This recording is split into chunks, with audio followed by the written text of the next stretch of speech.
So this is something cool here that I'm going to show you here in a minute. But good morning, happy Thursday. Today is cleaning the rat rack day, which is, as I say every week, the worst day of the week because it is just one of those jobs that you don't want to do. But if you're breeding snakes or ball pythons, you have to do it most of the time. So that's where we're at today. But so as you can see here, we saw some eggs at the beginning of the video. And I don't know if you can see right there. Right here, there is a Leachie Gecko butt and some 2 feet. So that is the backside of my Leachie Gecko. Now, I don't know if she was supposed to be male or female when I purchased her, because I purchased her as a baby.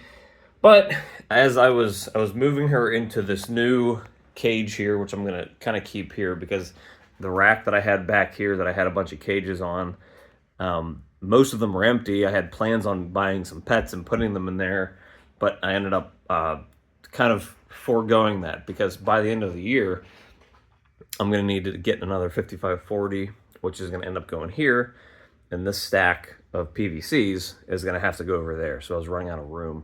So I had to kind of forego the pet thing for right now, and I needed to move stuff around. This old cube Exoterra shaped one the Leachie was in, which fit over there, but I did not like how it fit on this table, and I wanted to put the Leachie here. So the Leachie for right now is sitting right here in this new aquarium setup here. See tons of vines and corks to hide in and all that stuff. So when I was emptying out this old aquarium that she was in, you know, there's probably this much substrate in there and it was bioactive.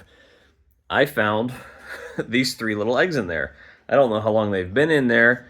I only have one Leachie, so they're obviously infertile. I only have one Leachie, so she was just, well, obviously confirmed a female by this happening. But I thought it was pretty cool to see that. She was still laying eggs. She actually had them buried pretty deep in the substrate. It was mainly cocoa core, which is like kind of basically like the coconut dirt. There were some chips in there, but it was mostly coconut core. So she had buried these down pretty deep. I mean, if you'll have to excuse this aquarium because it's pretty stinking dirty. I mean, if the substrate was up to here, you can actually kind of see the line where it was. I mean, they were buried all the way down into there.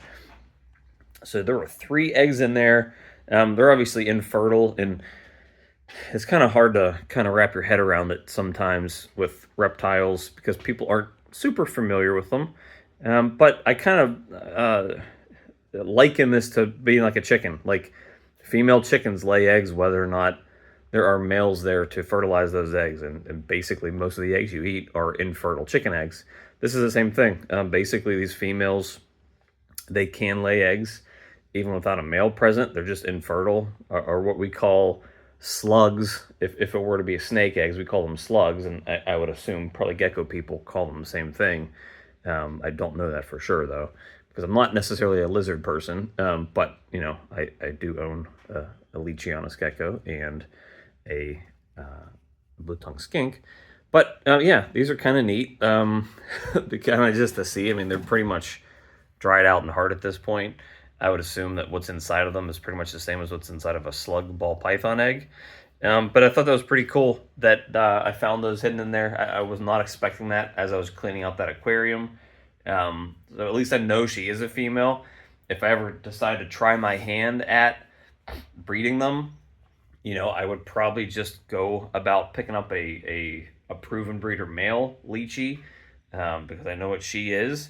And then that way, you know, we could produce some Leachie eggs and throw them in an incubator. But I wish I could get her out of here and show you the Leachie. And she doesn't actually have a name. But as you can see, her tush, that's her tail right there, and her 2 back feet, and her little bum. She's in there, and I can't get her out of these when she's in there. So that was cool. That was really, really neat to see yesterday. I was actually cleaning it out. Yesterday was Maddie's birthday. So we were just, you know, after running errands and getting her lunch and breakfast and all that stuff, we came back and we were just cleaning stuff out, and it was kind of neat to pull those out of there and show her those eggs.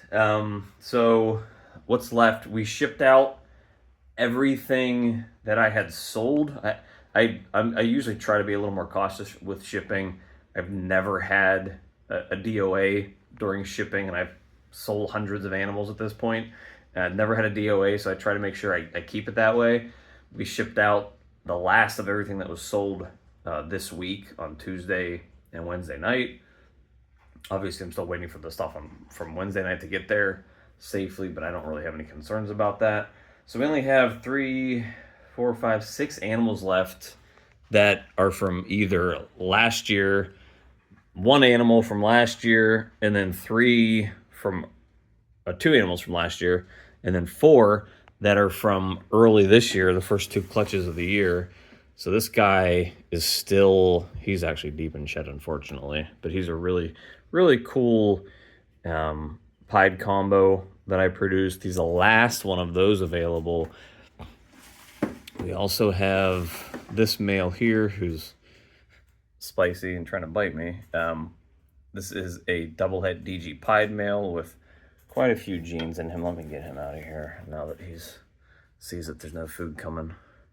Really cool male, 100% double het DG pied. So he's still available, and he's getting big fast. This guy here is in my my black xanthic hypo pied project. He's 100% het pied, 50% double het hypo black xanthic, and one of the coolest snakes and biggest snakes that I have. He's kind of almost getting to the point where I think he has 5 codoms.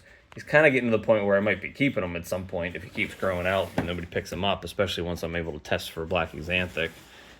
But this guy is a het black xanthic and apparently likes to drop coconuts in his water. Blackhead leopard Mojave, het black xanthic, 50% double het hypo pied, which obviously can be tested for. And as you can see, these next 3 snakes, I've been saving their sheds because I'm probably going to end up testing them. But he's probably one of the most unique snakes that you could produce. Just one of the coolest patterns that I've seen. Now, one of the blackest, darkest snakes I've produced is his brother. Oh, come on, these guys are all a little spicy today. Get in there, Spice Boy. Blackhead leopard, het black xanthic, 50% double het hypo pied, also available. Basically, the blackest, cleanest lines you're going to see on a snake that's not super crazy, but this is going to produce awesome babies. And then the last sibling here is just a Mojave right there. Same thing, het black xanthic, 50% double het hypo pied. Some guys, while we're on the subject, some of you guys are still kind of timid with picking your snakes up, and it's a lot easier if you're not kind of trying to dig through stuff. And these guys, these last 2 that I was pulling out here, and they were sort of looking, you can tell by their body language a little bit. They're kind of stiff. They're kind of in an S bend there. There's not a whole lot of action going on. And, you know, it could mean that they're defensive, but I think with these 2, I just, from their behaviors, I know that they're kind of looking for food.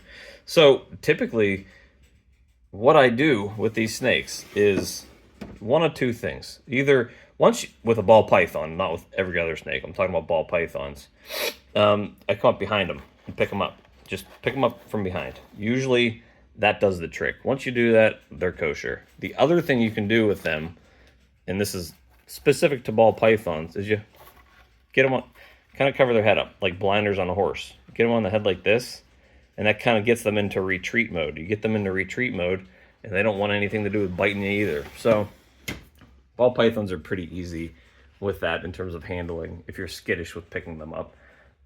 Other snakes, that's not a thing, because there are some species of snakes that are just absolutely insane, and doing that is just going to get you bit. So colubrids specifically are a little more difficult to deal with, I think, because they're a little faster. They're a little runnier. I have a milk snake here who I can't pick up because she's just too crazy, and I've almost lost her a couple times trying to pick her up.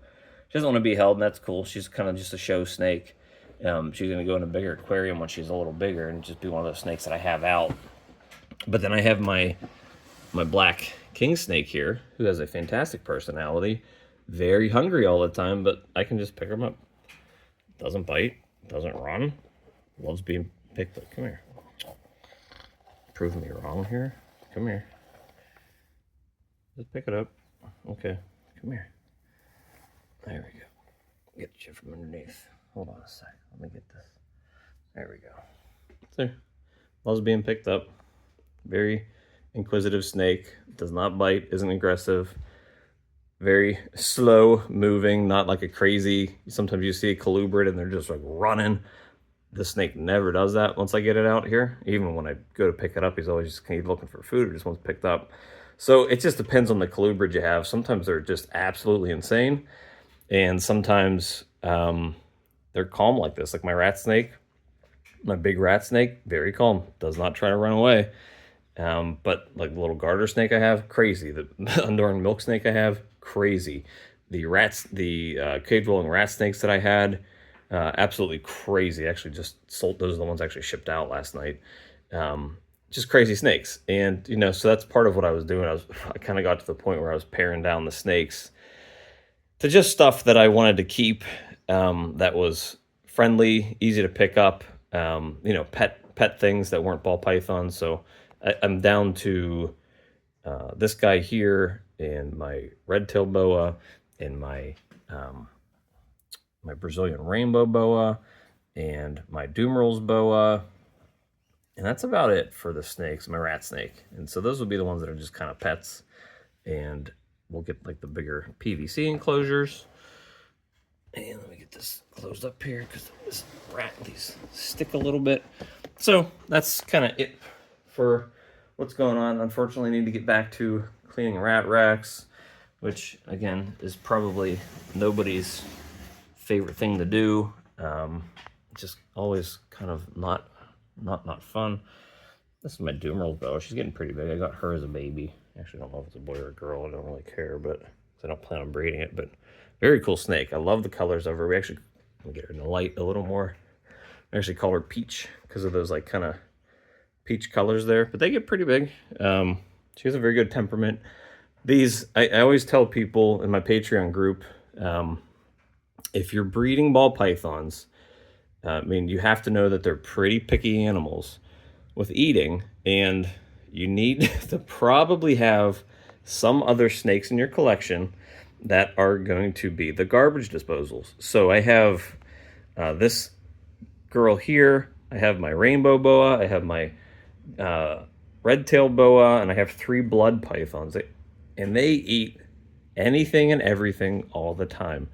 They're my garbage disposal. So nothing ever gets put to waste when it's feeding day. If I thaw out too many frozen rats or mice and somebody in the ball python rack doesn't eat them, one of these other snakes takes care of them for me. So you probably want to have a few other snakes available to take care of the cleanup process for when your ball pythons eventually. Nope, that's not a good idea. No. You do not want to lose a snake into the rack like that because you'll never get them out.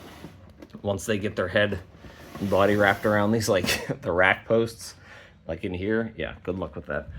So yeah, but you always want to have garbage disposal snakes because it makes it so you're not wasting food every week. So that's it for today. I just need to get to work here. I always kind of try to delay it. Give myself a little breather before I actually get into cleaning the rat racks, which is, I hate it, but you know, it's hours every morning that I need to do to keep them healthy and clean and keep my snakes fed. So we will see you guys tomorrow.